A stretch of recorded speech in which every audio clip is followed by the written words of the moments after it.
বয়ান নসিহত পেশ করবেন আল্লামা মুস্তাকুন নবী সাহেবের প্রতিচ্ছবি হযরতুল আল্লাম সুদূর কুমিল্লা থেকে আগত শত শত যুবকের হৃদয়ের কান্ডারি হযরত মাওলানা আনিসুর রহমান আশরাফি সাহেব দামাত বরকাতুহুম আলিয়া মুহতামিম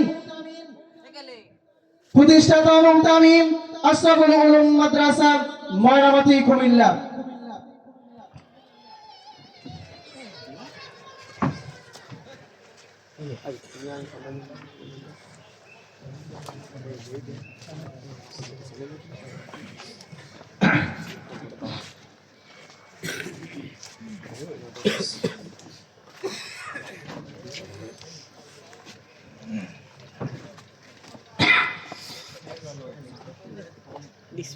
السلام عليكم ورحمة الله وبركاته.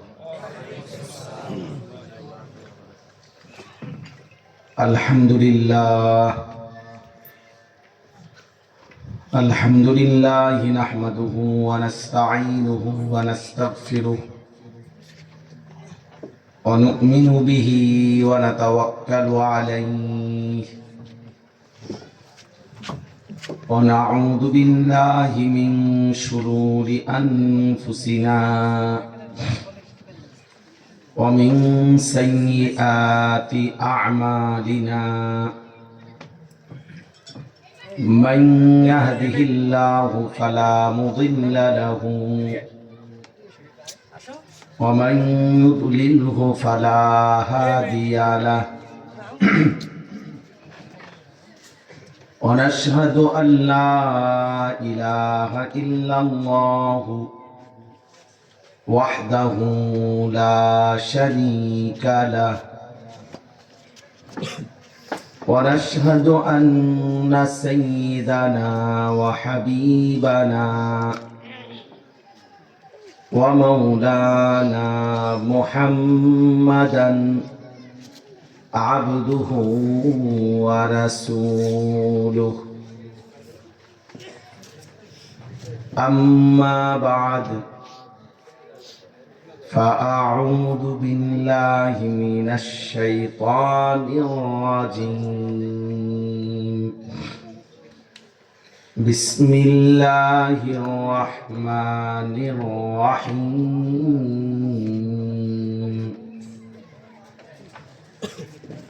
سبحان الذي أسرى بعبده ليلا من المسجد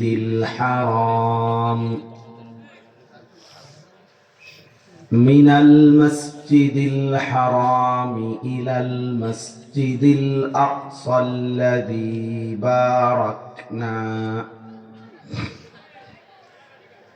الذي باركنا حوله لنريه من آياتنا إنه هو السميع البصير صدق الله مولانا العظيم.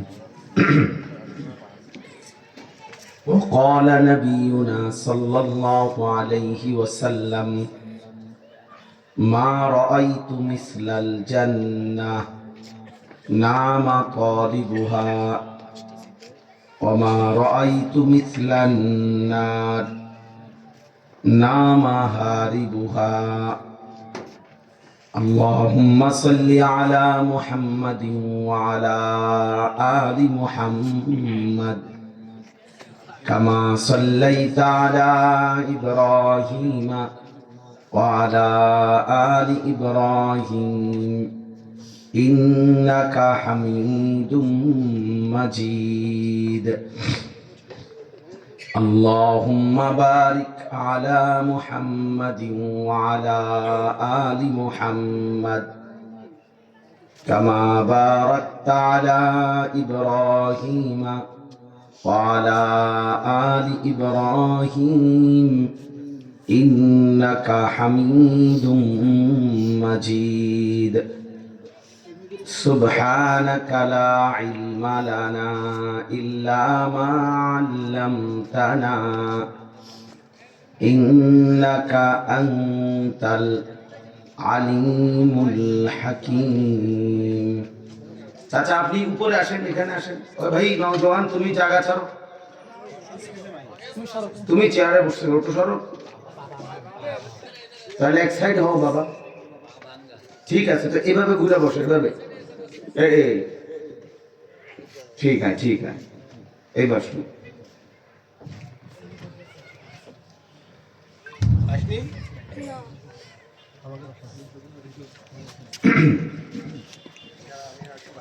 আলহামদুলিল্লাহ, আল্লাহ পাক রব্বুল ইজ্জত জুল জালাল ওয়াল ইকরামের ফজল কারাম,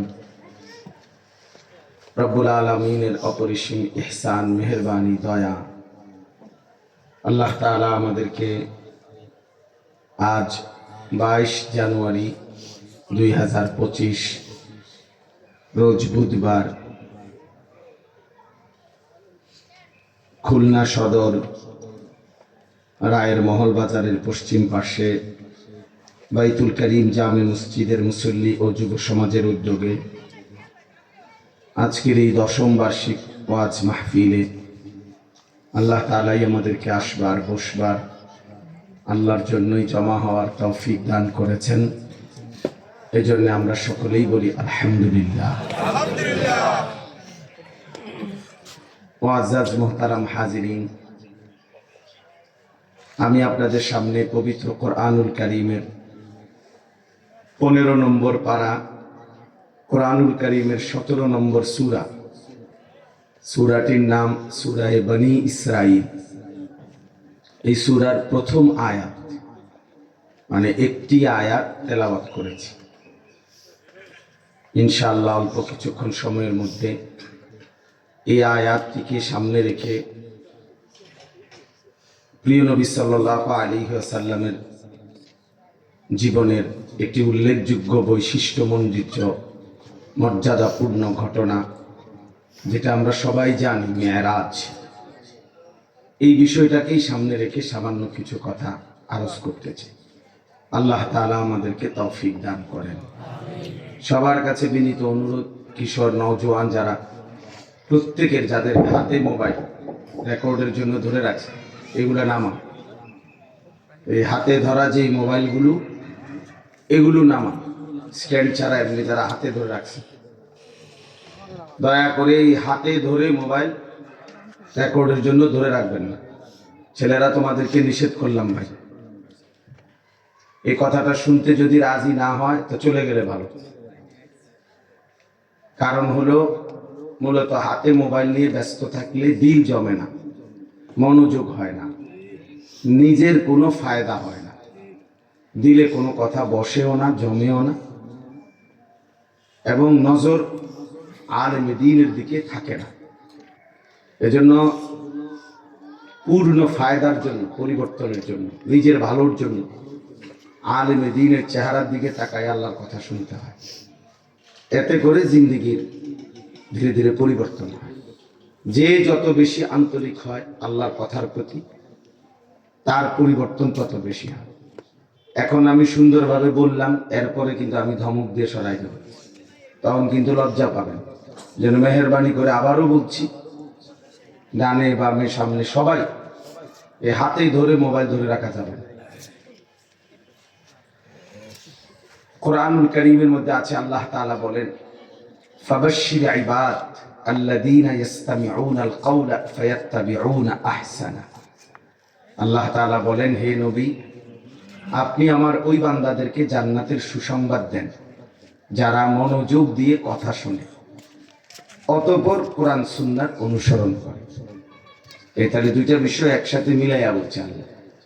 প্রথমত মনোযোগ দিয়ে কথা শোনে, ইসতামিউনা, ইস্তেমা, এই আরবি শব্দের অর্থ হলো মনোযোগ দিয়ে শোনা, কান লাগাইয়া শোনা, অতঃপর অনুসরণ করে। আগে তো বোঝা চাই যে আমাকে কি বলছে, শরীয়ত কি করতে বলছে, এটা পূর্ণ বুঝে নেওয়া, আত্মস্থ করে নেওয়া, এরপরে আমল করা। তাইলে আমলও সুন্দর হয়, পূর্ণ হয়, এবং ওই ব্যক্তি জান্নাতের খুশখবরি পেয়ে যায়। কোরআনুল কারীমের মধ্যে আছে, হযরত মুসা আলাইহিস সালামকে আল্লাহ তাআলা প্রথম যেদিন তুর পাহাড়ে কথা বলতেছিলেন, সেদিনই আল্লাহ তাআলা বলছেন ওয়া আনা আখতারতুকা, যে মুসা আমি তোমাকে নির্বাচিত করেছি, পছন্দ করেছি। ফাসতামি' লিমা ইউহা, অতএব তুমি আমার ওয়াহি, আমার কথাগুলো মনোযোগ দিয়ে শোনো। ফাসতামি', তাহলে এখানেও আদেশ, আল্লাহ তাআলা আদেশ করছেন যে আল্লাহর কথা মনোযোগ দিয়ে শোনো। কোরআনুল কারীমের মধ্যে আছে ওয়া ইযা কুরিআল কুরআন ফাসতামি'উ লাহু ওয়া আনসিতু, তোমাদের সামনে যখন আল্লাহর কোরআন পড়া হয় তখন তোমরা যারা শ্রোতা, তোমাদের কাজ, আল্লাহ তাআলা বলছেন দুইটা কাজ। ফাসতামি'উ লাহু, তোমরা মনোযোগ দিয়ে শোনো, ওয়া আনসিতু, এবং চুপ থাকো। লাআল্লাকুম তুরহামুন, এতে লাভ কি হবে? আল্লাহ তাআলা বলেন অবশ্যই তোমাদের উপরে রহমত বর্ষিত হবে। তাফসীরে রুহুল মাআনিতে লিখছে রহমত বর্ষিত হবে মানে কি? মানে হলো আল্লাহ তাআলা তোমাকে আল্লাহর ইবাদত হুকুম পালনের তৌফিক দান করে। তাইলে এই যে বিষয়টা মনোযোগ দিয়ে শোনা, আন্তরিকতা, আপনাদের এনে দাঁড়ায় থাকার মধ্যে লাভটা কি? দোস্ত এনে ফায়দাটা কি? এনে দাঁড়ায় থাকা এটা কোন ধরনের ভদ্রতা? হ্যাঁ, চলে যান, পিছনে চলে যান, যান ওখান দিয়ে ঘুরে ওইখানে গিয়ে বসে।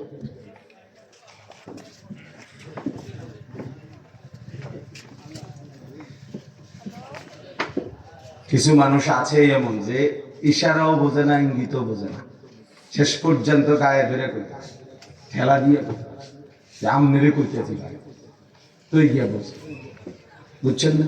এই বড় মুশকিল। তো এই জন্য বললাম আল্লাহর কথা দিল দিয়ে শুনতে হবে। তখন কি হয়? অল্পতেও ফায়দা হয়, কম কথাতেও বরকত হয়, বরকত হয়। এক তো হলো আসলাম গেলাম, ওনার কথা উনি বলছে, আমার পথে আমি, তাইলে তো ভাইয়া কোনো লাভ নেই, তাইলে তো কোনো লাভ হলো। একজন বক্তাকে দেখতে আসছি, হ্যাঁ ওনারে দেখছি, আর মানুষেও দেখছে, আমিও দেখছি, খালাস না, এটা তো কোনো বিষয় না, এটা কোনো বিষয় হইতে পারে না। মূল বিষয় হলো আমার আল্লাহর কথার প্রতি আন্তরিক হওয়া। ব্যক্তি পরিচিত হোক অপরিচিত হোক, জনপ্রিয় হোক অজনপ্রিয় হোক, এটা কোনো বিষয় না। কেউ 10,000 মানুষের সামনে কথা বললে সফল, আর কেউ 10 জন মানুষের সামনে বললে ব্যর্থ। আল্লাহর কথা, এমন কথা কোরআন সুন্নাহর কোথাও নাই। সফলতা কিংবা ব্যর্থতার জন্য সংখ্যা কোনো বিষয় নয়। কথা বুঝছেন কিনা বলে? সংখ্যার বিষয় না, আল্লাহর কাছে গ্রহণ হওয়া, কবুল হওয়া, এটা হলো মূল বিষয়। মানুষ তো হয়েছে 10 কোটি, কিন্তু মালিক নিল না। মানুষ তো ছিল একজন, কিন্তু আল্লাহ গ্রহণ করলেন, তো সেটাই হলো সফলতা, সেটাই সফলতা। এই জন্য প্রত্যেকের প্রতি এটা অনুরোধ, এই বিষয়টা খুব খেয়াল করবেন যে আল্লাহর কথার প্রতি আন্তরিক হবে। নিজেদের মসজিদের যে জুমার নামাজে ইমাম সাহেব বয়ান করে, উনি কোরআন সুন্নাহর কথাই বলে, উচিত ওনার কথাও দিল দিয়ে মনোযোগ দিয়ে আন্তরিকতা নিয়ে শোনা। আমাদের ইমাম সাহেব কয়জনে আর চিনে না, এত চিনার দরকার? আপনার ইমাম সাহেবের কুমিল্লার মানুষের চিনার কি দরকার? ইমাম সাহেব আপনার ওরা চিনবি, আমগো ইমাম সাহেব তো আমরা চিনি, আপনি চিনিনি আমগো ইমাম সাহেব, তো তাই এটা কোনো বিষয় হলো না যে সবাই চিনতে হবে তাইলে শুনবো, নাইলে চিনবো না, শুনবো না, এটা কোনো বিষয়। এই জন্য সবসময় মনে রাখবে, প্রকৃত হেদায়েতের জন্য, আখিরাতের পুঁজি সংগ্রহের জন্য, নিজের পরিবর্তনের জন্য আল্লাহর কথার দিকে আন্তরিক হবে, আল্লাহর কথার প্রতি আন্তরিক হবে, এটা খুব জরুরি বিষয়। সবাই চিনতে হবে জরুরি না, জনপ্রিয়তা কোনো বিষয়ই না, ধোঁকা, এটা একদমই ধোঁকা। মনে করেন কোরআনুল কারীমের মধ্যে 25 জন নবী রাসূলের নাম আছে। কতজন? তাহলে নবী রাসূল তো মোট 25 জন, তো বাকিদের নাম নাই কেন? পৃথিবীর কোন কিতাবে 200-500 নবী রাসূলের নাম নাই, 200 পাইতেন নাম খুঁজা, 100 নবী রাসূলের নাম সব কিতাব মিলাইয়া খুঁজে পেতেও কষ্ট হবে, পাওয়া যাবে না। তো তাহলে 1,24,000 নবী রাসূল কিংবা 2,24,000 নবী রাসূল, কই ওনাদের নাম কই? এখন ওনাদের নাম যে পৃথিবীবাসী জানে না, এই কারণে ওনারা ব্যর্থ, কি বলেন? ওনারা ব্যর্থ না, তাহলে সবাই চিনতে হবে জরুরি। কিন্তু ওনাদের প্রত্যেককে আল্লাহ তাআলা চেনে কিনা? চিনে। আমাদের প্রিয় নবী সাল্লাল্লাহু আলাইহি সাল্লাম বিদায় হজ্জে আরাফাতের ময়দানে 10ম হিজরিতে যখন ভাষণ দিছিলেন, তখন রাসূলুল্লাহ সাল্লাল্লাহু আলাইহি সাল্লামের সামনে উপস্থিত ছিলেন 1.25 লক্ষ সাহাবী। তাহলে ধরেন 1,25,000 সাহাবী। তো 1,25,000 সাহাবী তো হজে ছিল, বাড়ি ঘরে আরো ছিল, ওনা করে বাদ দিলাম। শুধু হজ্জের ময়দানে 1,25,000 সাহাবী। এখন পৃথিবীর কোন কিতাবে 5,000, 10,000, 2,000 সাহাবীর নাম নেই, কোথাও নেই। সারা সব কিতাব বাড়ি সালান দিয়েও যদি খুঁজে,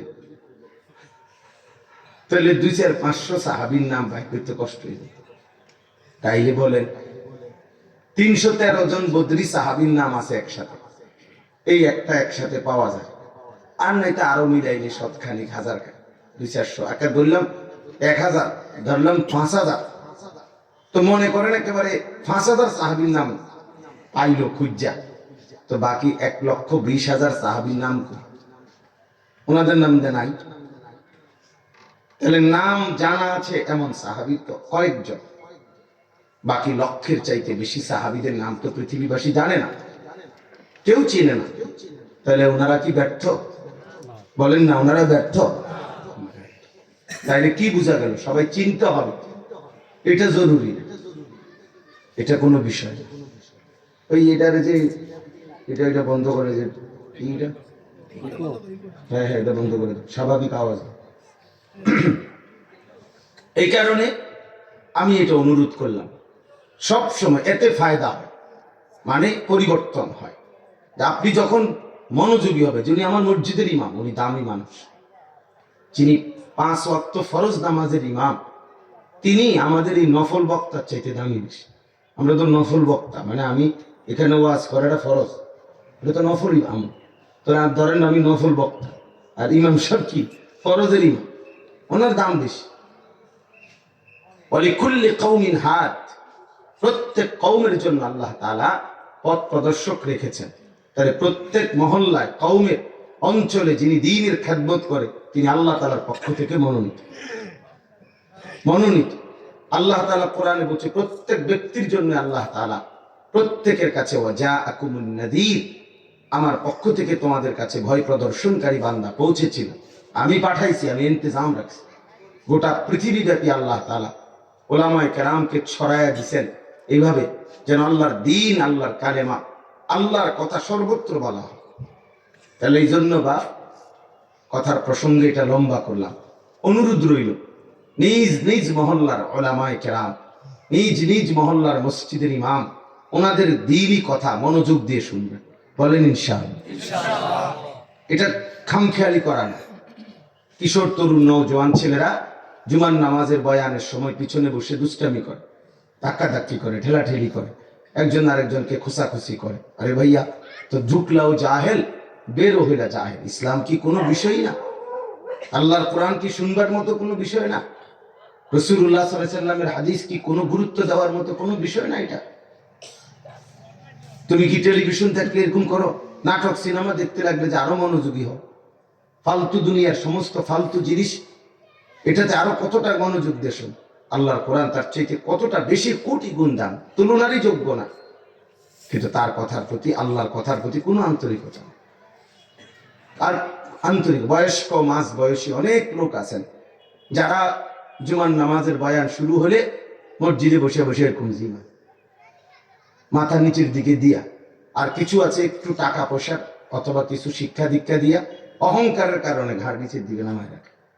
মানে সমস্ত ইমাম সাহেব জানে কি এগুলা বলবে কি, বুঝলেন? আইসে বসে থাকে নিরুপায় হইয়া, যে ঘাড় নিচের দিকে দিয়া, মানে মোটা মানুষ, পয়সাওয়ালা, হ্যাঁ, উনি টাইলস দিছে মসজিদের, উনি কথা, উনি তো বেহেস্ত দিছে, বেহেস্ত তো ওনারে জিজ্ঞাইয়ে রেডি হয়েছে, বুঝলেন না? উনি সিলিং ফ্যান দিছে মসজিদে, তাহলে উনি মসজিদের তো সব উনি তো বেহেস্তে ঘুরে আয়া পড়ছে, বেহেস্ত মামুর বাড়ি একদম। এই জন্য অহংকার গুণা, এটা গুরুত্বপূর্ণ। আল্লাহ রাসূল সাল্লাল্লাহু আলাইহি সাল্লাম স্পষ্ট হাদিসে, আপনি জিজ্ঞেস করেন উলামা কেরাম, নবীজি সাল্লাল্লাহু আলাইহি সাল্লামকে জিজ্ঞেস করছে সাহাবীরা যে মাল কিবির, অহংকার কি? নবীজি এক নম্বরে বলছে বাতারুল হক, যা কিছু হক সেটাকে অবজ্ঞা করা, যা হক তাকে অবজ্ঞা করা, তুচ্ছতাচ্ছিল্য করা, এটা হলো এক নম্বরে অহংকার।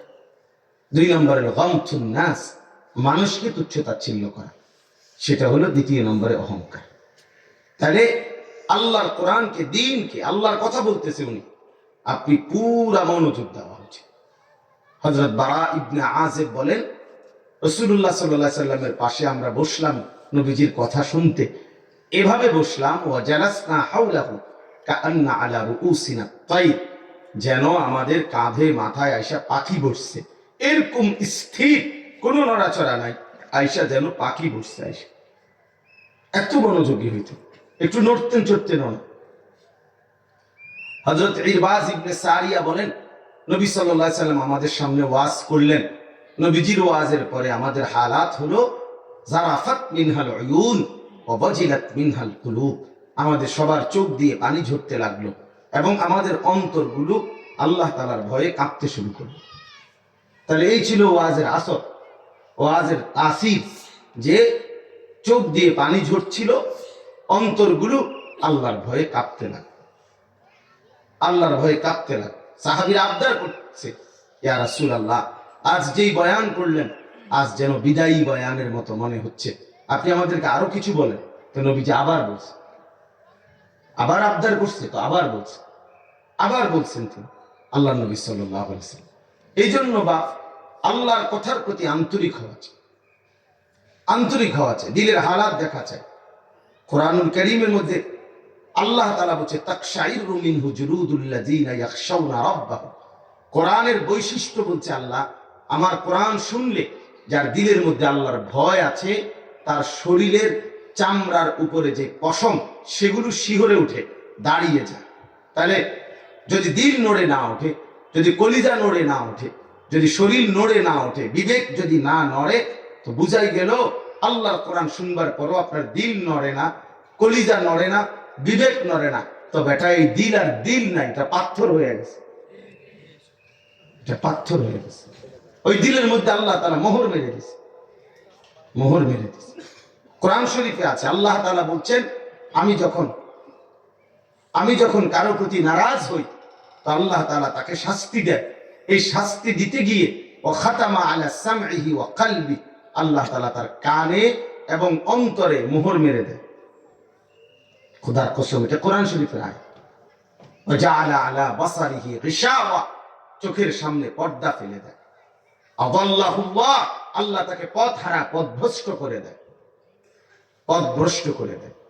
ফামান ইয়াহদিহি মিন বাদিল্লাহ, আল্লাহ বলেন, আমি যদি কারো দিল মোহর মেরে দেই, কান মোহর মেরে দেই, চোখের সামনে পর্দা ফেলে দেই, আমি যদি কাউকে গোমরাহ পথহারা করে দেই, তো আমাকে বাদ দিয়ে বলো এবার তাকে হেদায়েত দিবে কি? কে তাকে হেদায়েত দিবে? ফামান ইয়াহদিহি মিন বাদিল্লাহ, আল্লাহর পরে এবার তাকে হেদায়েত দিবে কে? এজন্য প্রিয় বন্ধু, প্রিয় বাপ, আল্লাহর কথার প্রতি বারবার গাফেল হইলে, অমনোযোগী হইলে, আল্লাহ যদি নারাজ হয়, আল্লাহ তাআলা একদিন উল্টাই দিবে। এই কোরআন শরীফের আয়াত, আল্লাহ একদিন উল্টাই দিবে তোমারে। ওমান ইউশাকিকির রাসূলা মিন বাদি মা তাবায়্যানা লাহুল হুদা ওয়া ইয়াত্তাবি' গায়রা সাবিলিল মুমিনিন নুওয়াল্লিহি মা তাওয়াল্লা ওয়া নুসলিহি জাহান্নাম।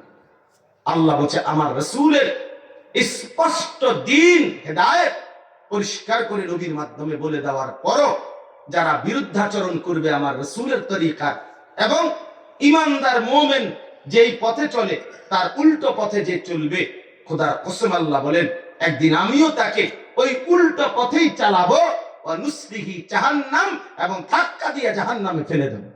যা বেঈমান, একটা লাথি দিয়ে জাহান্নামে ফেলে দিন। যা নাফরমান, তোর মতো নাফরমান আর লাগবে না আমার, যা। কতদিন হয় মিথ্যা বলতেছিস নাফরমান? মুসলমানের বাচ্চা 30 বছর মিথ্যা বলে, মুসলমানের বাচ্চা 30 বছর সুদ খায়, মুসলমানের বাচ্চা 30 বছর ধরে চুরি করে, ওজনে কম দেয় প্রতিদিন, তো মুসলমান বেটা। কতদিন হয় আল্লাহকে ভুলে গেছো, নাফরমান? বলেন, এই বাবা, তোমরা যারা 365 দিনের এক বছরে কোনোদিন নওজোয়ান ফজরের নামাজ পড়ো নাই একদিনও, তো মুসলমানের বাচ্চা, তো ইমানদারের সন্তান বেটা। মুসলমানের বাচ্চা এক বছর কোনোদিন সেজদা দেয় না, এটা মানুষের ঘরে। আস্তাগফিরুল্লাহ, এটা লানত পড়ছে তার উপরে, আল্লাহর লানত পড়ছে। এই জন্য এক বছরে কোনোদিন নাফরমান, তোর মালিকের কথা মনে পড়লো না। তুই কোন মানুষের বাচ্চা রে? কোন মায়ের ঘরে জন্ম নিলি তুই? কেমন মায়ের ঘরে জন্ম নিলা তুমি? ওই মাকে কেমনে বেইজ্জতি করলা? তোমার তো এক পবিত্র মা জন্ম দিছে, তোমার তো এক মা বুকের দুধ পান করাইছে 2টা বছর, তুই তো মারে বেইজ্জতি করলি, বাবারে বেইজ্জতি করলি। এই জন্য এটা মনে রাখেন, নিজের চালাক মনে করেন না দোস্ত। মোবাইল টিফোনের নাম চালাক না। সারাদিন বইয়ে বইয়ে বেডি সাউন আর মোবাইল টিফোন, আর বইয়ে বইয়ে চুলের পাং পুং করার মাতালের মতো ঘুরা, এটার নাম কোনো জিন্দিগি না। ভাত মাছ চাল ডালের নাম জীবন না বন্ধু। শুধু খাইতে পারলাম, ঘুমাইতে পারলাম, পেশাব পায়খানা করতে পারলাম, আর যৌন চাহিদা পূরণ করলাম, এর নাম জীবন না। এটা জানোয়ারের জীবন। এ তো জানোয়ারও পূরণ করে, প্রতিটা জানোয়ারও খায়, ঘুমায়, পেশাব পায়খানা করে, জানোয়ারেরও যৌন চাহিদা পূরণ হয়। এই জন্য গরু, ছাগল, কুকুর, বিড়ালেরও তো বাচ্চা হয় না বন্ধু? তাইলে জীবন মানে এতটুকুই, জীবন মানে এতটুকুই। দোস্ত আমার, ভাবতে শিখেন, ভাবতে শিখেন। আল্লাহ বলেন, উল্টা চলছো না ফরমান, আমি তোরে উল্টাই চালামু, আর কোনদিন আমি তোরে বদলাইতে দেব না। ওয়ালা তাকুনু কাল্লাযীনা নাসুল্লাহা ফাআনসাহুম আনফুসাহুম, কোরআন শরীফের আয়াত। আল্লাহ বলে, বান্দা মুমিন, তুমি আমারে ভুলে যেও না। এই বিশ্বাস করো ইমানদার, আমারে ভুলে যেও না। আমারে যদি বেশি দিন ভুলে যাও, একদিন আমি তোমারে শাস্তি দেব। কি শাস্তি? ফাআনসাহুম আনফুসাহুম, তোমার নিজের পরিচয় ভুলাইয়া দেব, তোমারে ভুলাইয়া দেব, আত্মবিস্মৃত হয়ে যাবা, আত্মপরিচয় ভুলে যাবা। আর কোনোদিন মনে পড়বে না তুমি মুসলমান, আর কোনোদিন মনে পড়বে না তোমার কবর, হাসর, আখিরাত, পরকাল, মিজান, ফুলসিরাত। খোদার কসম আর কিচ্ছু মনে পড়বে না। শুধু দুনিয়া দুনিয়া দুনিয়া দুনিয়া করে এক কুকুর, বিড়াল আর জন্তু জানোয়ারের মতো দুনিয়া খাইয়া ঘুমাইয়া পেশাব পায়খানা করে একদিন মরে যাবে। খালাস। আল্লাহর কথা এটা, তুই দেখেন তাফসীরে, ওয়ালা তাকুনু কাল্লাযীনা নাসুল্লাহা ফাআনসাহুম আনফুসাহুম, আই ফাআনসাহুম আখিরাতাহুম। আল্লাহ তাদের আখিরাত ভুলায় দেয়।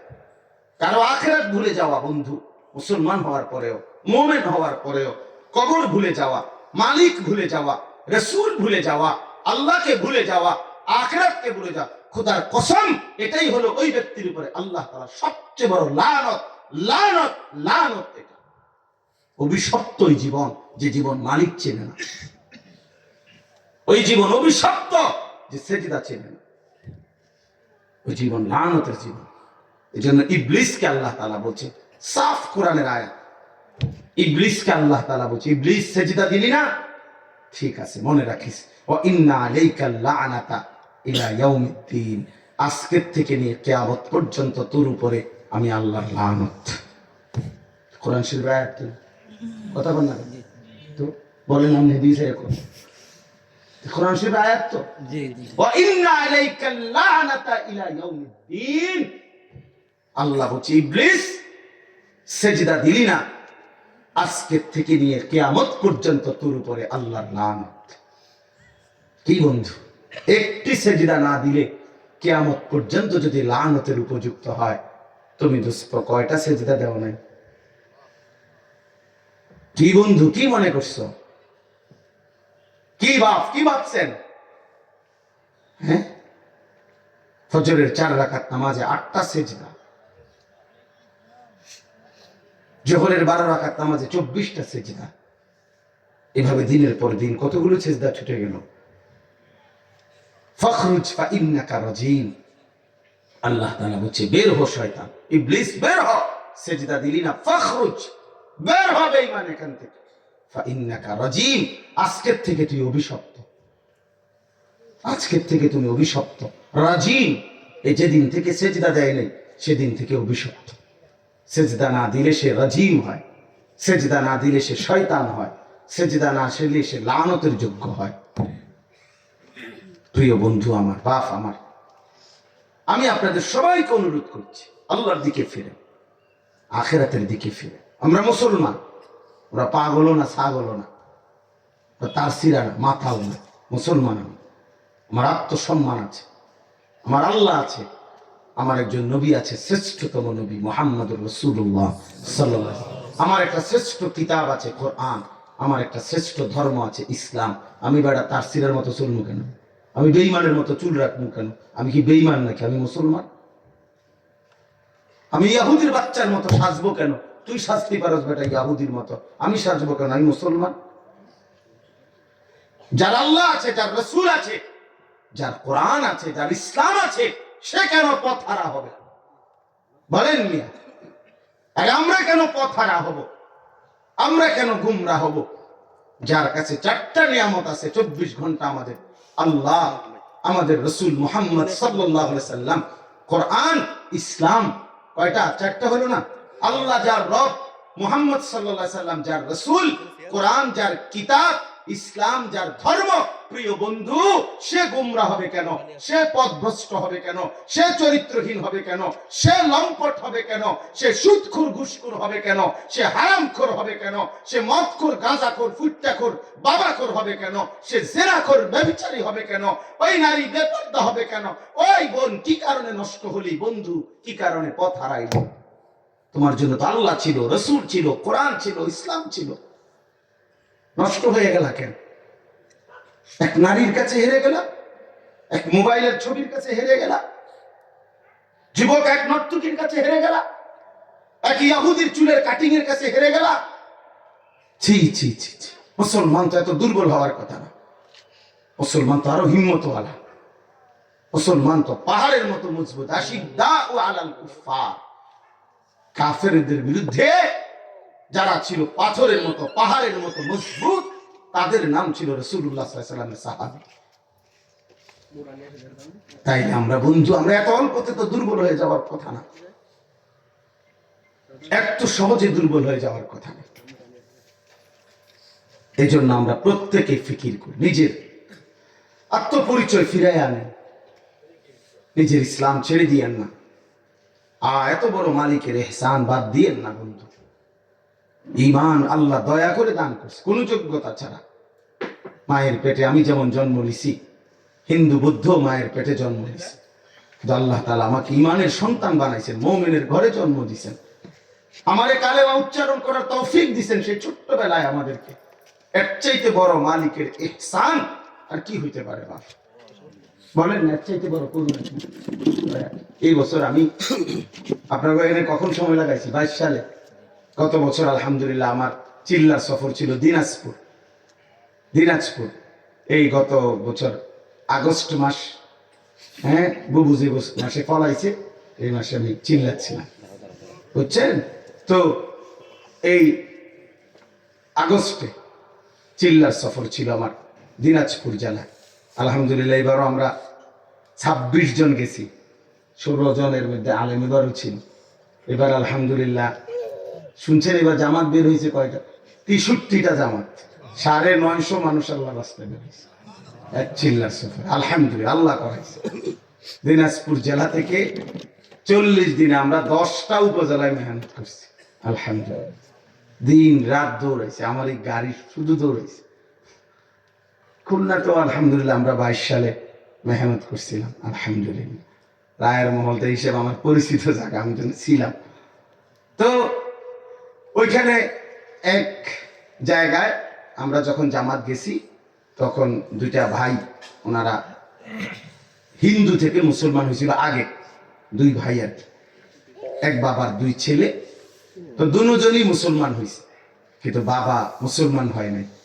বাবার বয়স 72 বছর। এই 72 বছর বয়স্ক লোক বাবা। তখন ওই 2 ভাই আমাদের কাছে জামাতে এসে বলছিল যে হুজুর, আপনি যদি আপনারা একটু আমার বাবারে, আরো অনেক আলেমি চেষ্টা করছে, আপনিও যদি একটু বুঝাইতেন, আমার আব্বা যদি কালেমা পড়তো।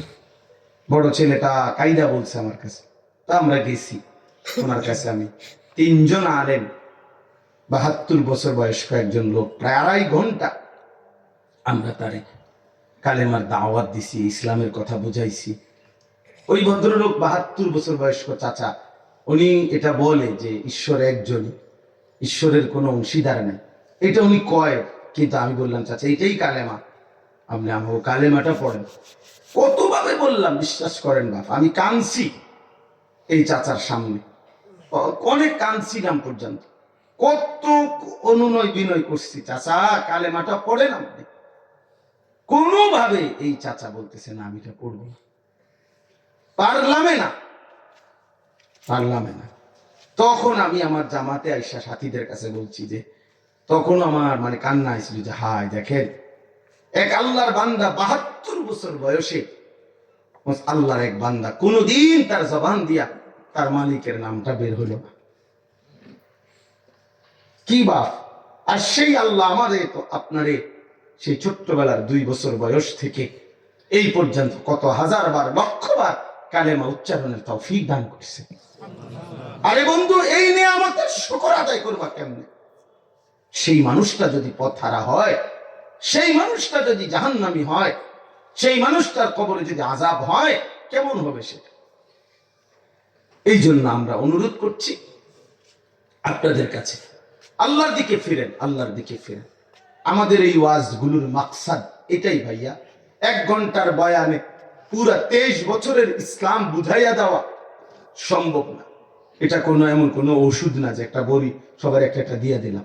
অর্থ হলো আমাদের এই মাহফিল ওয়াজের বয়ানের মাকসাদ একটু বিবেক জাগায় দেওয়া, দিলটাকে তাজা করা, একটু নতুন করে চেতনা তৈরি করা, অনুভূতি তৈরি করা, যেন আপনি আল্লাহর কথার দিকে, আখিরাতের দিকে, জাহান্নাম থেকে বাঁচার জন্য জান্নাতের দিকে একটু মানসিকতা বাড়ে।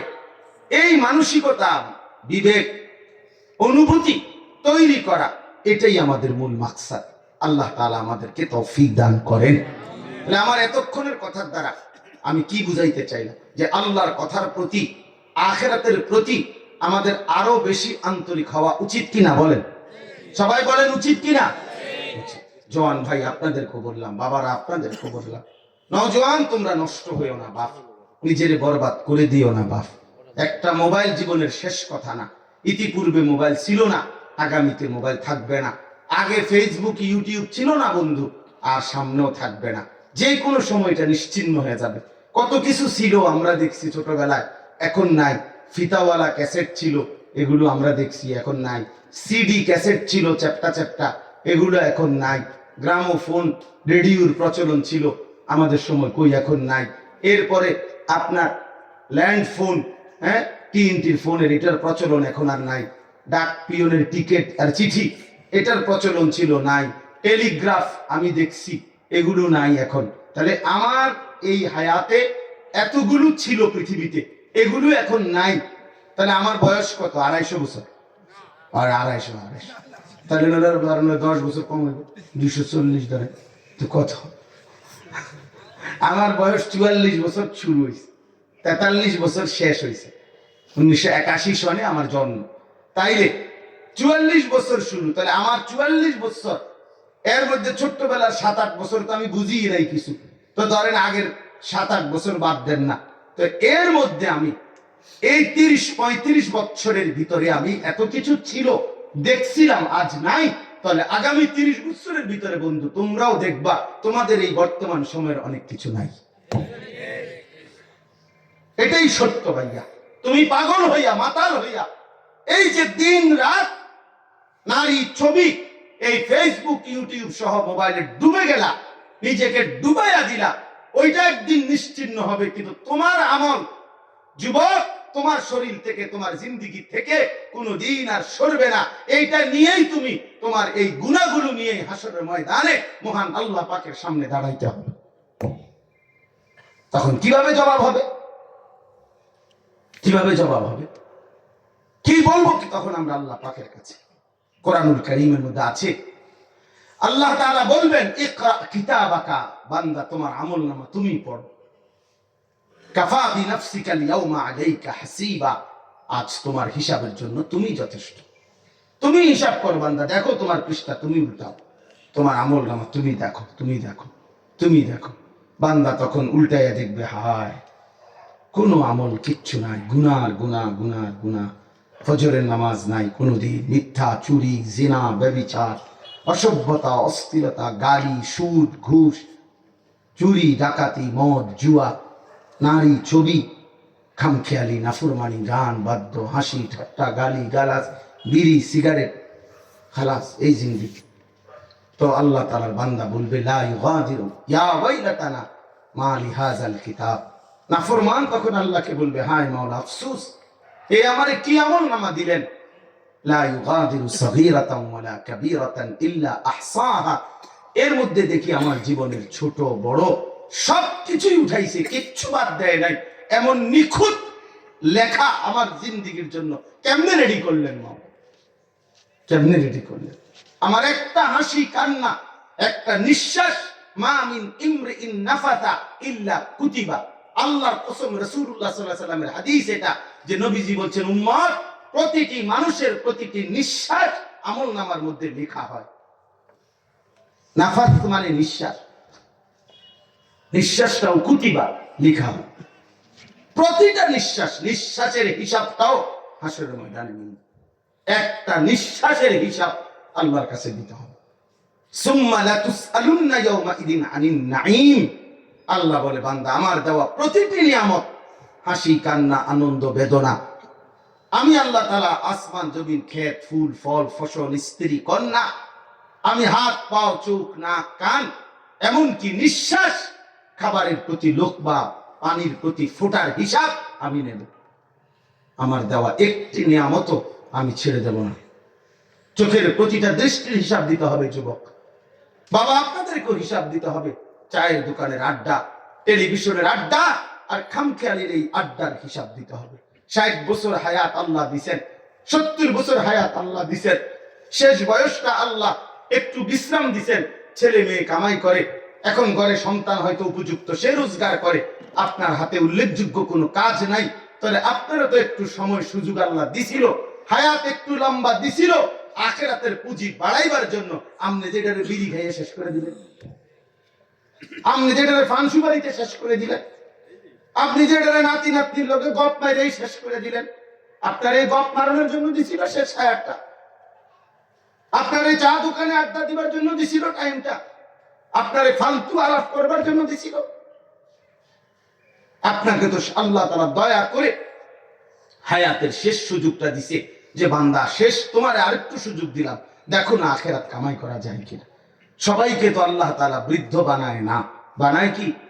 বানায় সবাইকে আল্লাহ তাআলা বৃদ্ধ না তো বাপ, সবাইকে তো আল্লাহ তাআলা বরং সর্বযুগে সর্বকালে বৃদ্ধ হয় কম, কিশোর, তরুণ, নওজোয়ান বৃদ্ধে পৌঁছতে পৌঁছতেই কবরে চলে যায় বেশি।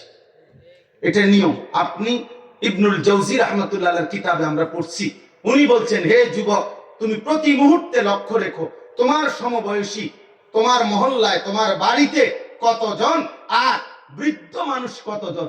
দেখবা তুমি যদি সমবয়সী পাও 30 জন, বৃদ্ধ পাইবা 1 জন বা 2 জন। বুঝা গেল প্রতি সময় বৃদ্ধ থাকে কম, কিশোর, তরুণ, নওজোয়ান বৃদ্ধ বয়সে পৌঁছতে পৌঁছতেই তার আগেই কবরে চলে যায় বেশি।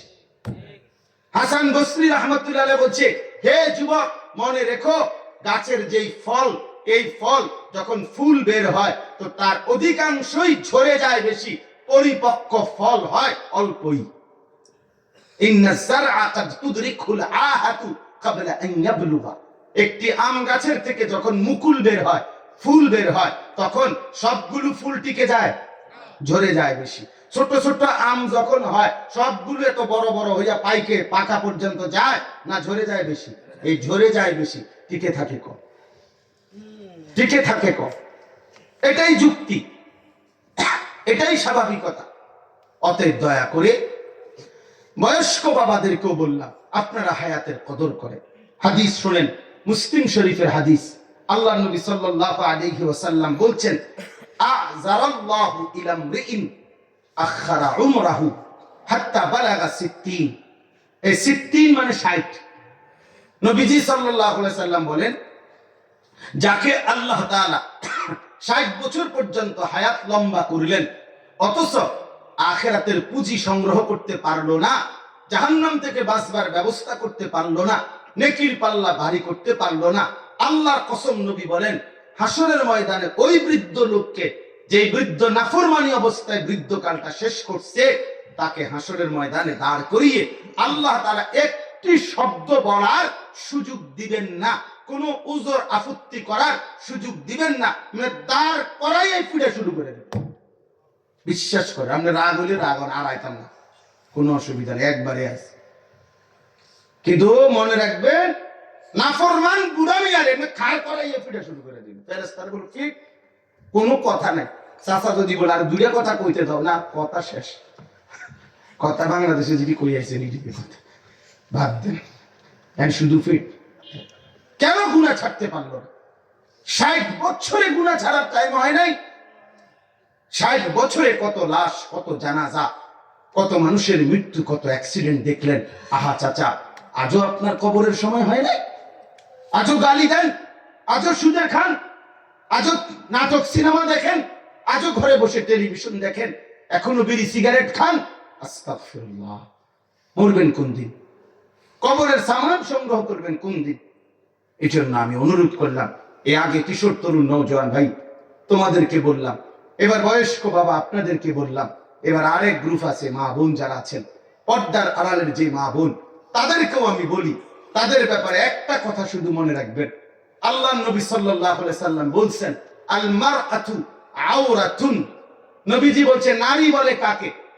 এক কথায় নবীজি বলছে আওরাতুন, যে নিজেকে আড়াল করে রাখে, লুকিয়ে রাখে, গোপন রাখে, পর্দায় রাখে, আবৃত করে রাখে। খোদার কসম, নবীজি বলছে তাকেই কেবল নারী বলে, তাকেই নারী বলে। আল মারআতু, তাকে নারী বলে। এই জন্য মনে রাখবেন মা বোন, যদি কেউ শুনে থাকেন এই সন্তানের কথা, আমি যদি আপনার সন্তান হই বা ভাই হই, তা আমি বললাম আল্লাহ রাসূলের এই বক্তব্যের দ্বারা স্পষ্ট যে বেপর্দা মহিলা, বেপর্দা নারী, এটা কোনো বেটিও না, বেটির জাতও না, নারীও না, নারীর জাতও না। এটা প্লাস্টিক, এটা প্লাস্টিক। সোজা কথা, বেপর্দা মহিলা কোনো নারী না, বেপর্দা কোনো নারী না। নারী তাকে বলে নিজেকে আড়াল রাখেছে, নিজেকে লুকিয়ে রাখেছে, নিজেকে গোপন রাখেছে। আল্লাহ নবী সাল্লাল্লাহু আলাইহি ওয়াসাল্লাম বলেন, ফাইদা খারাজাত ইস্তাশরাফাহা শাইতান। রাসূলুল্লাহ সাল্লাল্লাহু আলাইহি ওয়াসাল্লাম বলছেন, নারী যখন বেপর্দা বের হয়, আল্লাহ নবী বলছেন একেবারে কালো নিগ্রুও যদি হয়, তারপরেও ওই কালো নারীটাকেও বেপর্দা হলে শয়তান পুরুষের সামনে আকর্ষণীয় করে, বড় করে, আকর্ষণীয় করে উপস্থাপন করে। আল্লাহ রাসূল সাল্লাল্লাহু আলাইহি ওয়াসাল্লাম বলছেন। আরো শুনবেন, আল্লাহ নবী সাল্লাল্লাহু আলাইহি ওয়াসাল্লাম বলছেন, আন নিসাউ, বেপর্দা নারী কথা বলতে গিয়ে নবীজি বলছেন, তুকবিলু ফি সূরাতি শাইতান ওয়া তুদবিরু ফি সূরাতি শাইতান। নবীজি বলেন বেপর্দা নারী যখন সামনে বাড়ায়, পা বাড়ায়, তখনও শয়তানের আকৃতিতে পা বাড়ায়, যখন পিছনের দিকে ফিরে তখনও শয়তানের আকৃতিতে পিছনে ফিরে। এই হাদিস মুসলিম শরীফের হাদিস। সূরাতে তুকবিলু ফি সূরাতি শাইতান ওয়া তুদবিরু ফি সূরাতি শাইতান। বেপর্দা নারী শয়তানের আকৃতি ধারণ করে করে এরপরে হয় সামনে বাড়ে, নয় পিছনে আসে। নাউযুবিল্লাহ, নাউযুবিল্লাহ। এই জন্য মা বোনদের কাছে অনুরোধ করছি, মা বোন আমার, নারীর পর্দা, নারীর ইজ্জত, নারীর সতীত্ব, নারীর সম্ভ্রম, নারীর আত্মমর্যাদা।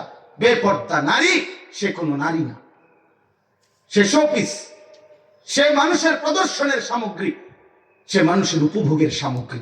আল্লাহ তাআলা আমাদের মা বোনদেরকে হায়া, লজ্জা, পর্দা দান করেন। এবার আয়াতটার তর্জমা শুনুন। আয়াতের তর্জমা হলো, মেরাজের বিষয়ে আমি লম্বা ঘটনা বলতে চাই না।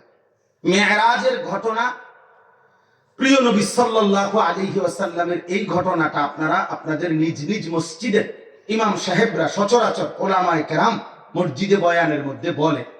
তাই জন্য আমি পুরা ঘটনা বলতে চাই না, আমি শুধু দুইটা কথা বলতে চাচ্ছি এখান থেকে। এই দুইটা কথা বললেই শেষ।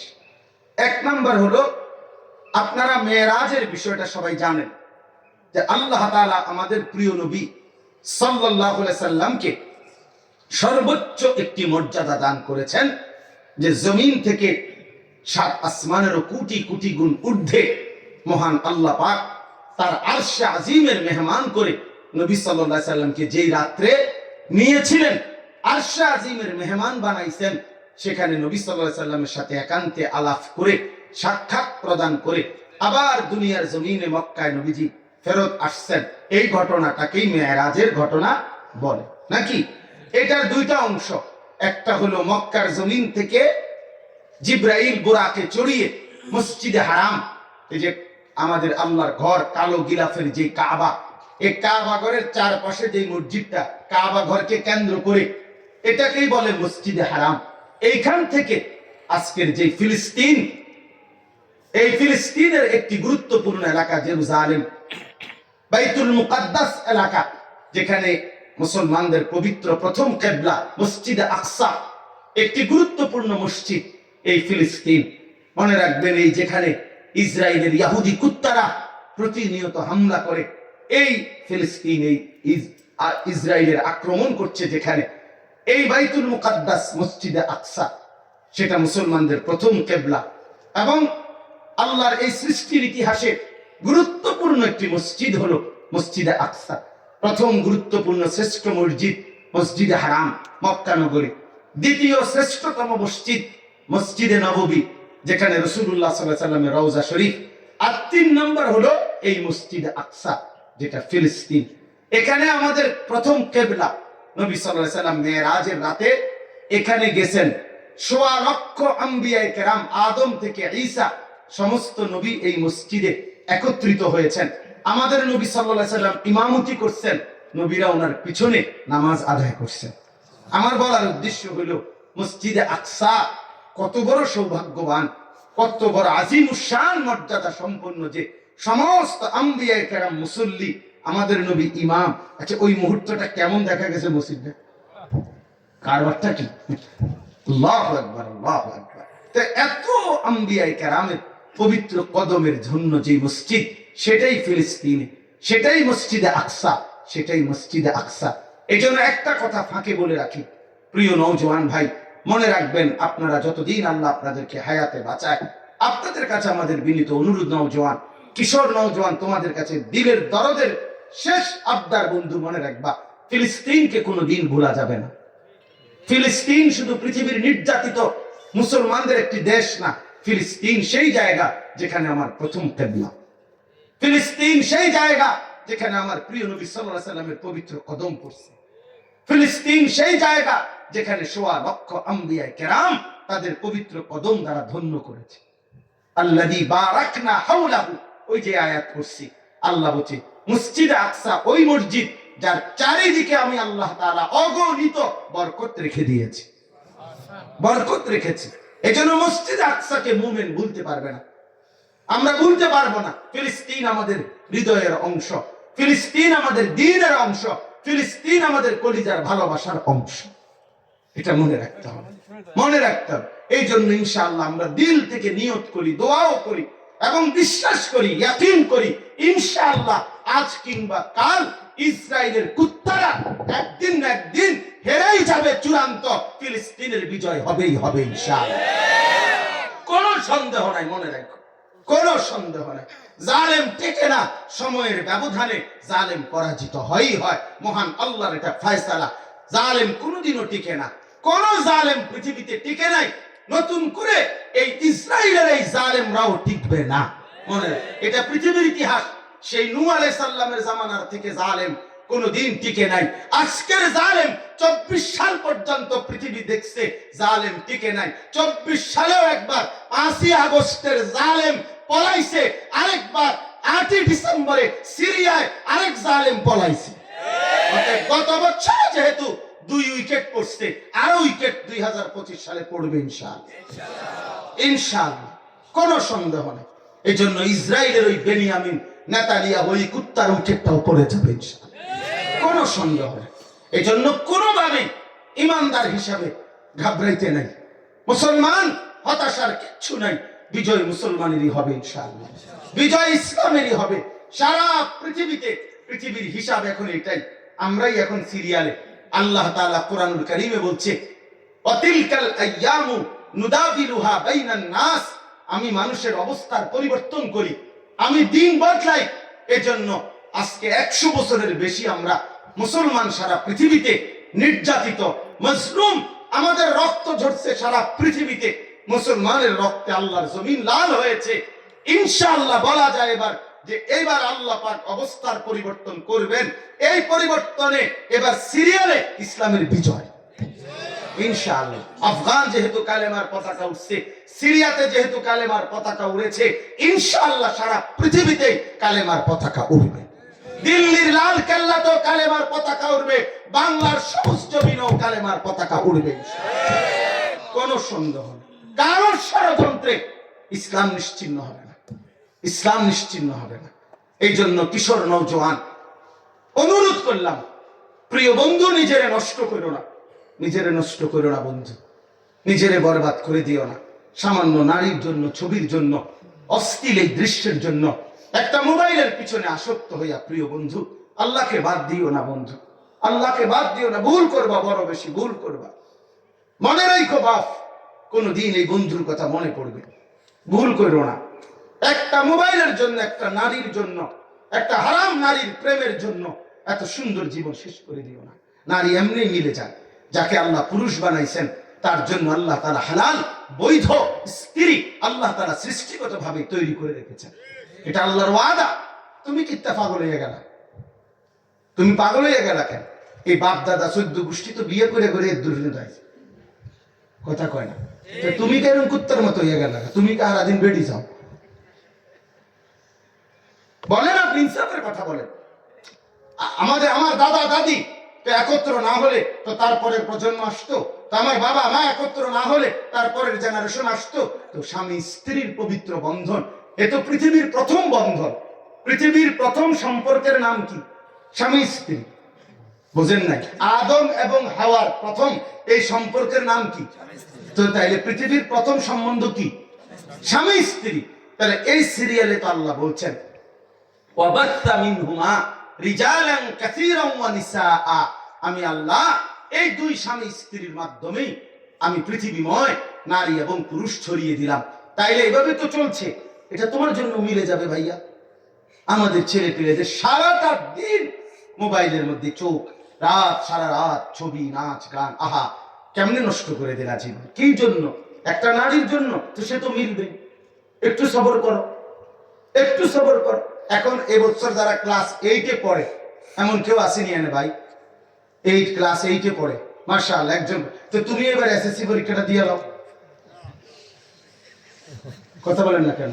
কেন কেমন দিতে পারবে না কেন? কি করতে হবে? তাকে একটু অপেক্ষা করতে হবে, একটু কি করতে হবে? ওয়েট করতে হবে।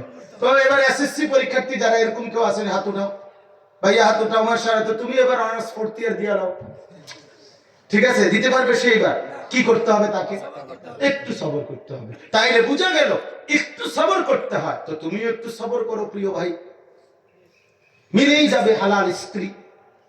এই জন্য দোস্ত, দয়া করে কোনোভাবে, এটা আমার মূল মিশন, আমার জিন্দেগির মিশন, এটা আমার হায়াতের মিশন, এটা যে আমার নওজোয়ান ফিরবে, আমার কিশোর ফিরবে, আমার তরুণ ফিরবে, আমার যুবক ফিরবে, আগামীর কালেমার পতাকা উড়াবে ইনশাআল্লাহ। 7 জন যুবক আসহাবে কাহাফের মাত্র 7টা ছেলে, 7টা যুবক, পুরা জাতির বিপরীতে। পুরা জাতি মূর্তি পূজক, শিরিক করে, মূর্তি পূজা করে, মূর্তির সামনে তারা তাদের বকরিকে বলি দেয়। এরকম নিকৃষ্ট মূর্তি পূজক এক জাতির দেশে 7টা যুবক ঈমান আনছিল আল্লাহর উপরে। আইনা ঘর ছাইরা, বাপ মা ছাইরা, দেশ ছেড়ে নিজের একটা গুহার মধ্যে আশ্রয় নিয়ে আল্লাহর কাছে 7 যুবক আল্লাহর কাছে দোয়া করে বলছিল, কোরআনে আছে, রব্বানা আতিনা মিন লাদুনকা রাহমা ওয়া হাইয়্যি লানা মিন আমরিনা রাশাদা। আল্লাহ, আপনি আমাদের উপরে রহমত নাজিল করেন। আর আমরা কি করতে পারি? আমাদের দায়িত্ব, কর্তব্য, দেশবাসী জাতির সংশোধনের জন্য কি করা উচিত? আপনি আমাদের পথ রাস্তা সহজ করে দেন, আপনি আমাদেরকে হেদায়েতের রাস্তা দেখায় দেন, আমাদের করণীয় আপনি ঠিক করে দেন।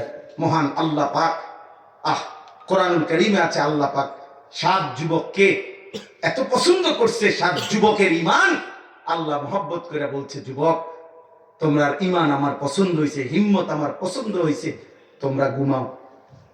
আল্লাহ পাক করে ঘুম পাড়ায় যে তোমরা ঘুমাও, তোমাগো পক্ষ হয়ে গোটা দেশবাসীর ইমানদার হওয়ার, গোটা দেশবাসীর সংশোধনের কাজ আমি আল্লাহ নিজেই করে দিচ্ছি।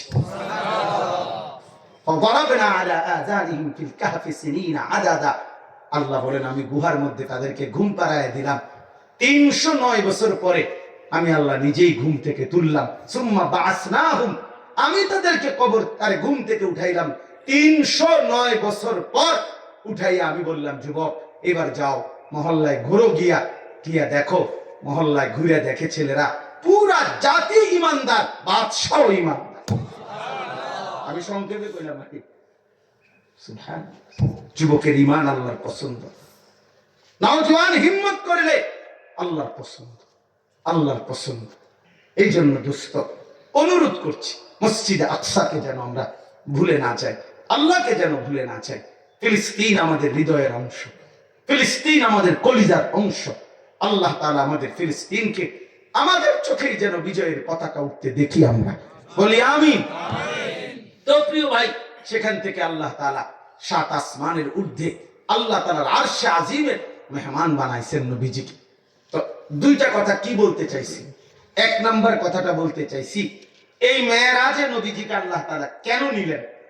একেবারে সংক্ষেপ কথা হলো, আমাদের প্রিয় নবী সাল্লাল্লাহু আলাইহি সাল্লাম 40 বছর বয়সে যখন আল্লাহ তাআলা ওনাকে ইসলাম প্রচারের দায়িত্ব দিলেন, তো যেদিন থেকে নবীজি কালেমার প্রচার শুরু করছেন, সেদিন থেকে মক্কাবাসী বিরোধিতাও শুরু করছে।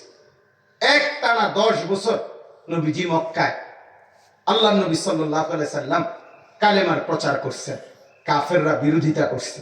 এই বিরোধিতার ভিতরে আল্লাহ নবী সাল্লাল্লাহু আলাইহি সাল্লাম 10ম বছর, মানে নবীজির বয়স তখন 50, এই সময় নবীজির চাচা আবু তালেব ইন্তেকাল করছে। স্ত্রী খাদিজা তার 5-7 দিন পরে একমাত্র বিবি খাদিজা তিনিও ইন্তেকাল করছেন। নবীজির মনটা খুব ভাঙ্গা গেছিল। এই সময় মক্কার কাফেরদের জুলুম অত্যাচার নির্যাতন আরো বেড়ে গেছে। স্ত্রীও নাই, চাচা আবু তালেবও নাই। নবীজি সাল্লাল্লাহু আলাইহি সাল্লাম 11তম বছর, তখন পার্শ্ববর্তী কাছের এলাকা তায়েফ, এই তায়েফ নগরীতে গেছেন কালেমার দাওয়াত দিতে, ইসলামের দাওয়াত দিতে। সেখানেও তিনি কিছুদিন যাবত টানা তায়েফবাসীকে ইসলামের দাওয়াত দিছে, কিন্তু একটা লোকও কালেমা গ্রহণ করে নাই। বরং তো শেষ পর্যন্ত তায়েফের সর্দাররা তাদের কিশোর ছেলেদেরকে লাগায় দিছে, নাউজুবিল্লাহ, যে এই লোকটা পাগল, যত পারো পাথর মেঘা তারে তাড়ায় দাও। ছেলেরা নেতাদের অর্ডার পাইলে আর কি, বুঝেন নাই কথা, কিশোর ছেলেরা অজোরে আল্লাহ নবী সাল্লাল্লাহু আলাইহি সাল্লামকে পাথর মারছে। হযরত যায়েদ রাদিয়াল্লাহু তাআলা নবীজির সাথে ছিলেন, তিনি বলেন যে এই পরিমাণ পাথর আল্লাহ নবীর দেহ মোবারক থেকে মারছে, রক্ত ঝরছে, যে নবীজির জুতা মোবারক পা মোবারকের সাথে লেগে গেছে, জমাট বাইন্ধা গেছে। আমি যায়েদ খুলতে পারতেছিলাম না নবীজির জুতা। আল্লাহ নবীর সমস্ত গায়ের রক্ত আমি যায়েদ আমার নিজের গায়ে মাখতেছিলাম, এইভাবে রক্ত ঝরছে। নবী সাল্লাল্লাহু আলাইহি সাল্লাম রক্তাক্ত দেহ নিয়ে পুরা শরীর ভাঙ্গা তায়েফ থেকে মক্কায় ফিরে আসছে। মক্কায় ফিরে আসার পরে মক্কার কুরাইশরা যখন এই অবস্থা দেখছে এবং শুনছে, তো মক্কার কাফেররা এবার নবীজিকে 11তম বছর শেষ, এই সময় আল্লাহ নবী সাল্লাল্লাহু আলাইহি সাল্লাম তায়েফ থেকে আসার পরে নবী সাল্লাল্লাহু আলাইহি সাল্লামকে এত বেশি বিদ্রুপ করছে, ব্যঙ্গ বিদ্রুপ ঠাট্টা মস্কারি। মক্কাবাসী যে, মুহাম্মদ আসলে তোমার কোনো ইজ্জত নাই, সম্মান নাই, তোমারে আমরাও মারলাম, আমরাও তাড়াইলাম, শেষ পর্যন্ত তায়েফে গেলা, সেখানেও তোমারে ওরা কেউ শুনলো না, এমনকি বাচ্চারা তোমারে পাথর মাইরা তাড়ায় দিল। ছোট ছোট বাচ্চা তোমারে মারে পাথর, এরপরে বেটা তোমার আর কি সম্মান আছে? তোমার নাকি আল্লাহ আছে তোমার সাথে, তিনি নাকি তোমারে অনেক ভালোবাসে, কই তোমার আল্লাহ, কই তোমার সম্মান, কই তোমার ইজ্জত? আল্লাহর কসম, এভাবে যখন রাস্তায় রাস্তায় গলিতে গলিতে নবীজিকে এই ঠাট্টা বিদ্রুপ করতে লাগছে, আচ্ছা বলেন তো তখন নবীজির কষ্টে কলিজায় কেমন লাগছে, আর শাজিমের মালিক আল্লাহ পাক তখন কেমন লাগছে? তো আল্লাহ তাআলা এই ঘটনার পরে, তায়েফের রক্ত ঝরানোর পরে, আল্লাহ তাআলা নবী সাল্লাল্লাহু আলাইহি সাল্লামকে জিব্রাইল পাঠিয়ে আল্লাহ বললেন, জিব্রাইল আমার বন্ধুকে এবার নিয়ে আসো।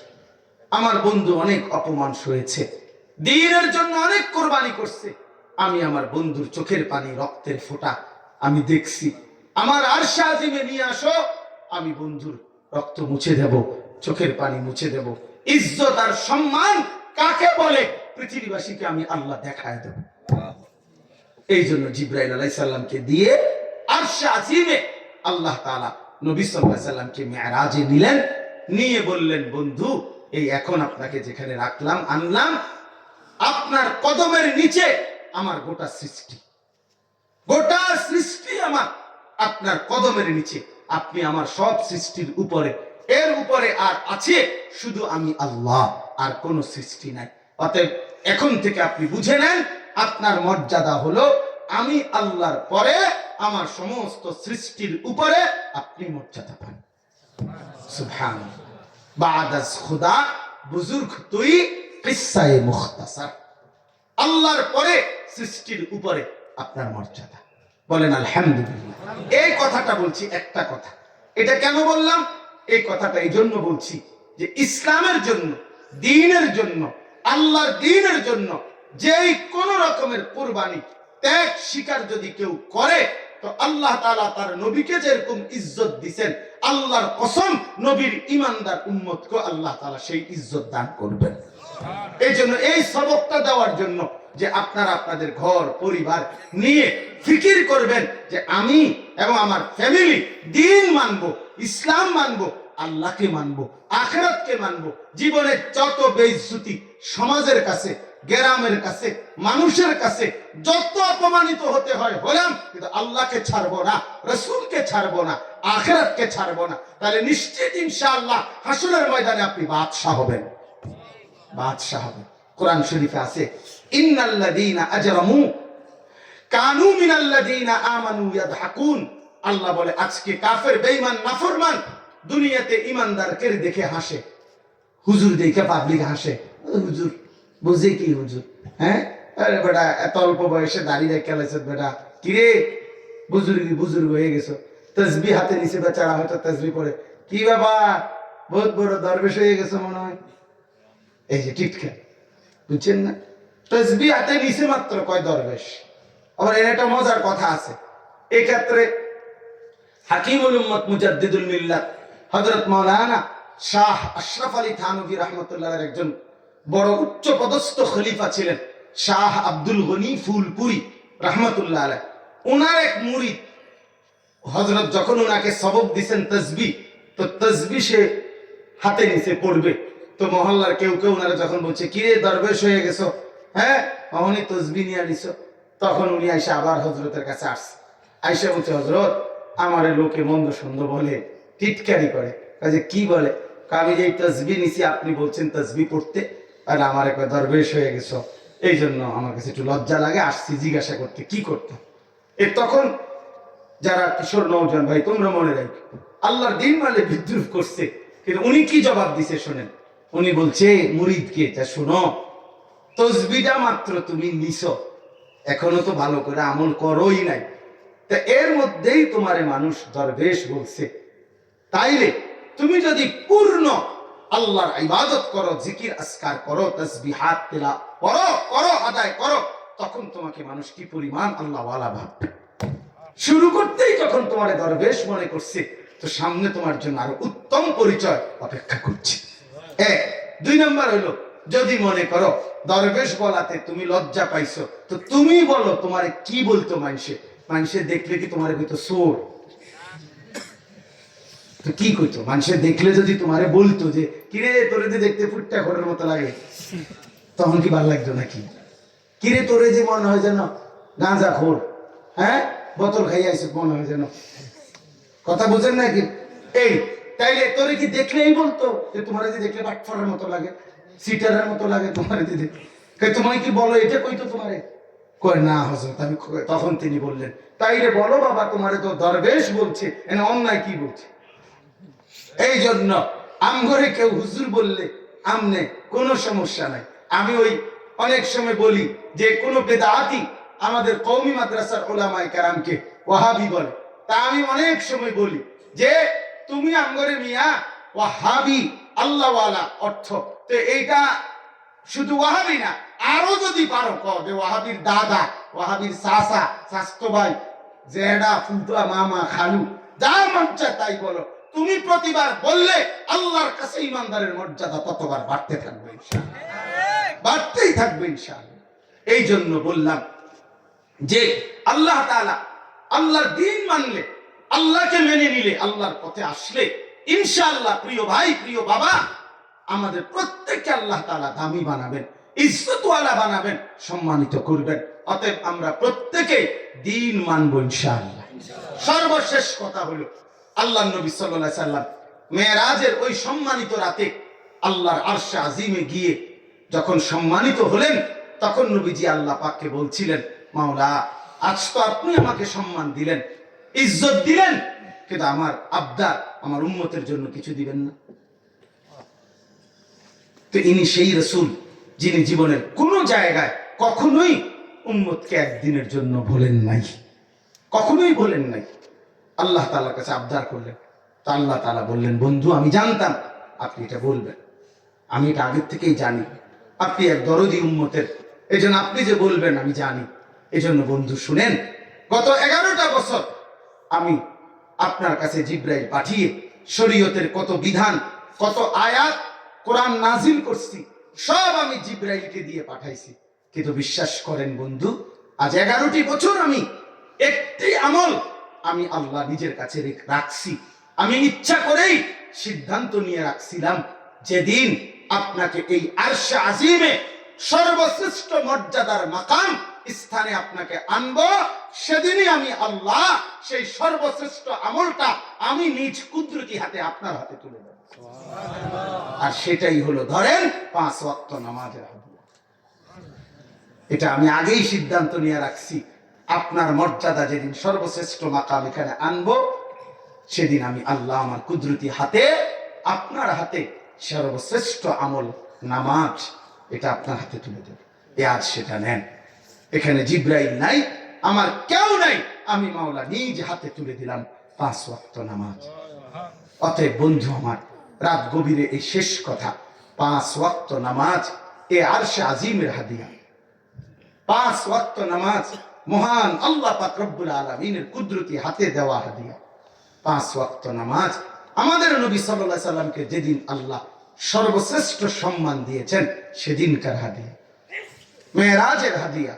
অতএব প্রিয় বন্ধু, আল্লাহকে যে ভালোবাসে, প্রিয় নবী সাল্লাল্লাহু আলাইহি সাল্লামের মর্যাদাকে যে কদর করে, তার নামাজ না পড়ে ইমানদার থাকা, নিজেকে মুসলমান পরিচয় দেওয়া কোনোভাবেই উচিত না, কোনোভাবেই উচিত না।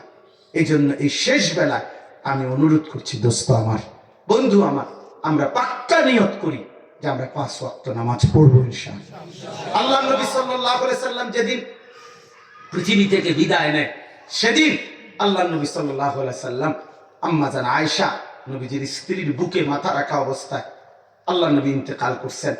নবীজি বলছেন শেষ বেলায়, আয়েশা, জিবরাইল এবং মালাকুল মউত আজরাইল আমার সামনে দাঁড়িয়ে এখনই আমার রূহ কবজ করবে, আমি আমার মাওলার কাছে যাব। আয়েশা, যাওয়ার বেলায় শেষবারের মতো আমার উম্মতের জন্য তোমার মাধ্যমে আমি চলে যেতে যেতে আয়েশা আমার আখিরি ওসিয়ত, আসসালাত আসসালাত, আমার উম্মতকে বইল আয়েশা, তারা যেন 5 ওয়াক্ত নামাজ ঠিক রাখে, আমি তাদের জান্নাতের ঘর ঠিক রাখবো। এই ছিল আখিরি নবী সাল্লাল্লাহু আলাইহি সাল্লামের আখিরি ওসিয়ত, আখিরি ওসিয়ত, আখিরি ওসিয়ত। হযরত ওমর রাদিয়াল্লাহু তাআলা আনহু 10.5 বছর মুসলমানদের খলিফা ছিলেন। ওমর, আপনারা জানেন, শেষ যেদিন ফজরের নামাজ ওমর রাদিয়াল্লাহু তাআলা আনহু তিনি ইমামতি করতেছিলেন, এই সময় ফজরের নামাজের ইমামতি অবস্থায় একজন কাফের অগ্নি পূজক আবু লুকলু মাজুসি গোপনে চাদর ঢাইকা ছদ্মবেশে আইসা সামনের কাতারে দাঁড়াইয়া ফজরের নামাজের প্রথম রাকাতে হযরত ওমর তেলাওয়াত করছেন। এই অবস্থায় ছুরি দিয়া ওনার কোমরে 7-8টা ঘাই দিছিল। হযরত ওমর রাদিয়াল্লাহু তাআলা আনহু কোমরে এই ঘাই দেওয়ার কারণে ওমর রাদিয়াল্লাহু তাআলা আনহু যখন আহত হয়ে গেছেন, তখন এই বাম হাত দিয়া নিজের কোমর চাপ দিয়া ধইরা রক্ত বের হচ্ছে।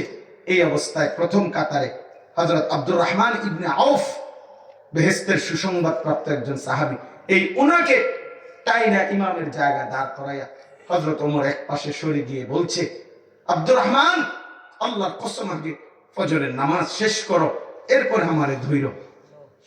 হযরত ওমর কাঁটা মুরগির মতো তরফাইছে বন্ধু। তো সাহাবায়ে কেরাম আগে নামাজ আদায় করছে। এই ছিল ওমর রাদিয়াল্লাহু তাআলার আখিরি ওসিয়ত, যে আগে নামাজ শেষ করো, আগে নামাজ শেষ করো। এজন্য প্রিয় বন্ধু, 5 ওয়াক্ত নামাজ বহুতই দাম, বহুতই দাম। আপনারা যারা হজ উমরায় গেছেন, ওই আয়েশা মসজিদ আছে যেখান থেকে উমরার এহরাম বাঁধে, মক্কার কাছে একটা জায়গা তানঈম। এই তানঈম নামক জায়গায় রাসূলুল্লাহ সাল্লাল্লাহু আলাইহি ওয়াসাল্লামের একজন সাহাবী খুবাইব, ওনাকে মক্কার কাফেররা ফাঁসি দিয়েছিল। ফাঁসি যেদিন দেয়, সেদিন ফাঁসি দেওয়ার আগে ওনার সারা শরীর বর্ষা দিয়ে আঘাত করে করে সারা শরীর রক্তাক্ত করে ফেলছিল। এখন ফাঁসি দিবে, এই সময় ওনারে জিজ্ঞেস করছিল, তোমার শেষ আকাঙ্ক্ষা কি? উনি রক্ত মাখা শরীর নিয়ে বলছে, 2 রাকাত নামাজ পড়তে চাই। 2 রাকাত নামাজ পড়ে যখন রশি খুলে দিছে, 2 রাকাত নামাজ পড়ে আল্লাহর কাছে 2 হাত তুলে বলছিলেন, ফালাস্তু উবাদি হিনা উখতালু মুসলিমান আলা আইয়ি শিক্কিন কানা লিল্লাহি মাসরাই। আয় মাওলা, আমি তোমার গোলামি করে মরছি মাওলা, আজ আমার কোনো পরোয়া নাই, তোমার জন্য জান দিচ্ছি, তবে তোমার তো সেজদা করছি। এই যে সেজদা দিতে পারছে, নামাজ পড়তে পারছে, এটা ছিল হযরত খুবাইব রাদিয়াল্লাহু তাআলার জীবনের আখিরি তামান্না বন্ধু, আখিরি তামান্না। এজন্য দোস্ত আমার, বন্ধু আমার, আমি অনুরোধ করি 5 ওয়াক্ত নামাজ। আমার কিশোর তরুণ নওজোয়ান প্রিয় ভাই, তোমরা আলাদা, যাদের বয়স 30-এর নিচে, তোমরা আলাদা ভাবে হাত তুলে নিয়ত করো যে তোমরা 5 ওয়াক্ত নামাজ পড়বা। বয়স্করা তুলতে হবে না, নওজোয়ান তোলো। যাদের বয়স 30-এর নিচে তারা হাত তুলো ভাইয়া। বলো ইনশাআল্লাহ। বলো কি, কিসের উপরে ইনশাআল্লাহ বলছো? বলো, মুখে বলো ভাই, বলো ইনশাআল্লাহ, জোরসে বলো ভাই। প্রিয় ভাই, একটা কথা মনে রাখো, আল্লাহ নবী সাল্লাল্লাহু আলাইহি সাল্লামের জামানায় উলামায়ে কেরাম এখানে আছে, জিজ্ঞাসা করে দেখেন পরে। মুসলিম শরীফের একটা হাদিসে আছে, নবীজি একদিন ওনার সামনে এক লোক বাম হাতে খাচ্ছিল। নবী সাল্লাল্লাহু আলাইহি ওয়াসাল্লাম তাকে বললেন, তুমি ডান হাতে খাও, কুল বিয়ামিনি। সে বলছে, আমি খাইতে পারি না, অহংকার করে। সে অহংকার করে নবীজির সামনে বলছে, আমি ডান হাতে খাইতে পারি না। হাদিসে আছে, ওমা মানাআহু ইল্লাল কিবর, অহংকারের কারণে বলছে কথাটা। আল্লাহ নবী সাল্লাল্লাহু আলাইহি ওয়াসাল্লাম গোসা হয়ে গেছে, বলছে, ইযান লাস্তাতা, তাইলে তুমি খাইতেও পারবা না। এরপরে আর কোনোদিন, ওই সাহাবী বর্ণনা করছে, মৃত্যু পর্যন্ত ওই ব্যক্তি আর কোনোদিন তার ডান হাত মুখের কাছে নিতে পারে নাই। এই জন্য দুষ্ট তামসা কইরা হাত উঠাইও না। এই হাত উঠাইছো আমি, কাজে এই হাত যেন তামাশা না হয় যে হুজুরের সাথে, অনেকের সাথে ঠাট্টা করে উঠাইছি। না বন্ধু, আল্লাহর সাথে ঠাট্টা করতে নেই। তুমি ইনশাআল্লাহ বলছো, তার মানে আল্লাহর নাম নিছো, আমার নাম না। কার নাম? অতএব তোমার মালিকের সাথে তুমি তামাশা করো না। ঠিক আছে ইনশাআল্লাহ? নওজোয়ান ঠিক আছে তো ইনশাআল্লাহ? 5 ওয়াক্ত নামাজ পড়বা, বিশেষ করে ফজরের নামাজ। ফজরের নামাজ, ফজরের নামাজ, রাসূলুল্লাহ সাল্লাল্লাহু আলাইহি ওয়াসাল্লাম বলছে, ফজরের নামাজ যে পড়ে না সে মুনাফিক। নবীজি বলছে, ফজরের নামাজ যে পড়ে না সে খবিস। নবীজি বলছে, ফজরের নামাজ যে পড়ে না তার 2 কানে শয়তান পেশাব করে দেয়। এজন্য আমরা ইনশাআল্লাহ ফজরের নামাজ পড়ব। জীবন ভর সবার কাছে অনুরোধ, ওলামায়ে কেরামের তত্ত্বাবধানেই চলবে। বলেন ইনশাআল্লাহ। অনুরোধ করলাম, ওলামায়ে কেরাম থেকে কখনোই বিচ্ছিন্ন হবেন না। দ্বীনের কোনো কাজে ওলামায়ে কেরাম থেকে বিচ্ছিন্ন হবেন না বাপ। সর্বযুগে, এই 1500 বছর পর্যন্ত ইসলামের ইতিহাসে সর্বযুগেই ওলামায়ে কেরামের বিরোধিতা করার জন্য, ওলামায়ে কেরাম থেকে উম্মতকে বিচ্ছিন্ন করার জন্য ষড়যন্ত্র হয়েছে ইসলামের মধ্যে। এই ষড়যন্ত্র চলছে, চলবে। কিন্তু আপনাদের কাছে অনুরোধ করলাম, 5 লক্ষ 10 লক্ষ ওলামায়ে কেরাম উম্মতকে ভুল পথে পরিচালিত করে না, উম্মতকে ভুল বলতে পারে না। আমাদের হাদিসের একটা পরিভাষা আছে, মুতাওয়াতির। মুতাওয়াতির হাদিসের নিয়ম হলো, এত অধিক সংখ্যক বর্ণনাকারী, যে এত বেশি বর্ণনাকারী একটি মিথ্যার উপরে একমত হওয়া অসম্ভব। এই জন্য এই হাদিসকে বলে হাদিসে মুতাওয়াতির। অতএব 5 লক্ষ আলেম অথবা তার চাইতে বেশি আলেম, বাংলাদেশের লক্ষ লক্ষ ওলামায়ে কেরাম, হাজার হাজার লাখ লাখ লক্ষ ইমানদার মুসলমান একসাথে যে সম্মিলিত সিদ্ধান্ত দিয়েছে যে দ্বীনের ক্ষেত্রে ইসলামের মধ্যে দাওয়াত ও তাবলীগের মধ্যে সাদ নামের দিল্লির যেই ব্যক্তিটা, এটা এই ব্যক্তি, এই লোকটা এবং তার অনুসারীরা দাওয়াত ও তাবলীগের কেউ না, ইসলামের কেউ না, এক ছদ্মবেশী মুনাফিক ছাড়া আর কিচ্ছু না। সেটা এই ধোঁকাবাজ ইসলামের বিরুদ্ধে নেমেছে। ওলামায়ে কেরামের মোকাবেলায় জেনারেল শিক্ষিত আমার স্কুলের ছেলেদেরকে, কলেজের ছেলেদেরকে, ইউনিভার্সিটির শিক্ষক ছাত্রদেরকে আমাদের ওলামায়ে কেরামের মোকাবেলায় দাঁড় করাইছে। না বন্ধু, মনে রাখো, ইউনিভার্সিটির শিক্ষক ছাত্র হন আর যত বড় উচ্চ শিক্ষিত হন, দ্বীনের ব্যাপারে দাওয়াত এটা দ্বীনের কাজ, তাবলীগ এটা দ্বীনের কাজ, তালিম এটা দ্বীনের কাজ।